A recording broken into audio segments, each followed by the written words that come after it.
ডিমের কোনো কিছু রান্না করলে নাকি ভিডিওতে ভিউ বেশি হয়।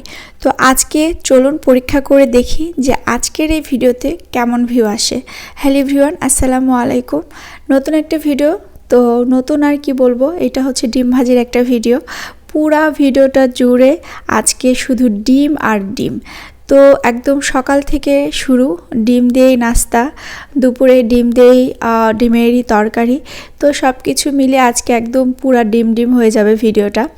আর দেখতে থাকুন সম্পূর্ণ ভিডিও। তো ফার্স্টে আমি এখানে দুইটা ডিম নিয়েছিলাম। তো দুইটা ডিম আমি দুভাগে ভাগ করে নিলাম। অর্ধেকটা আগে দিয়ে দিছি। তো এটা দিয়ে একদম পেঁয়াজ মরিচ এগুলো একটু বেশি বেশি করে দিয়ে দিছি। আর ডিমের মধ্যে পেঁয়াজটা খেতে আমার বেশ ভালো লাগে, মরিচটাও। তো এগুলো এখন দিয়ে একটা রেডি করে নিলাম। এবার আমি অর্ধেক যে অংশটা সেটা একটু দিয়ে দিচ্ছি, দিয়ে আমি আরও একটা ডিম ভাজি করে নিচ্ছি এখানে। আর এখানে কিন্তু আমি যেহেতু ননস্টিকের, এখানে বেশি তেল প্রয়োজন হয় না। তো তেলটা স্প্রে করে নিচ্ছি, অল্প তেলে এটা হয়ে যায়। এবং আগের ভিডিওটা দেখেও কিছুটা বুঝতে পারছেন যে তেলটা খুবই সামান্য লাগে। আর তেল বেশি খাওয়া কিন্তু স্বাস্থ্যের পক্ষেও খারাপ।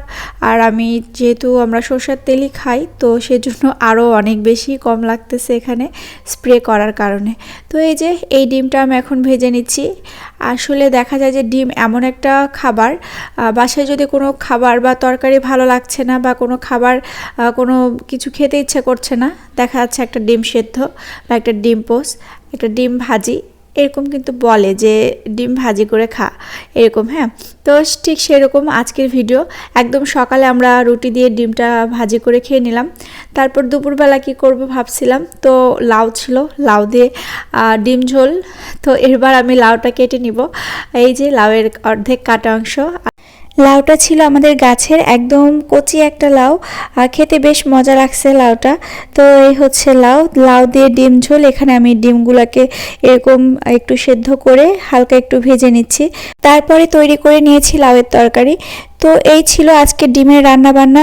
এবার দেখা যাক এই ভিডিওটা ফেসবুক কতজনের কাছে পৌঁছে দেয়। আপনারা অবশ্যই ভিডিওটা খেয়াল করবেন।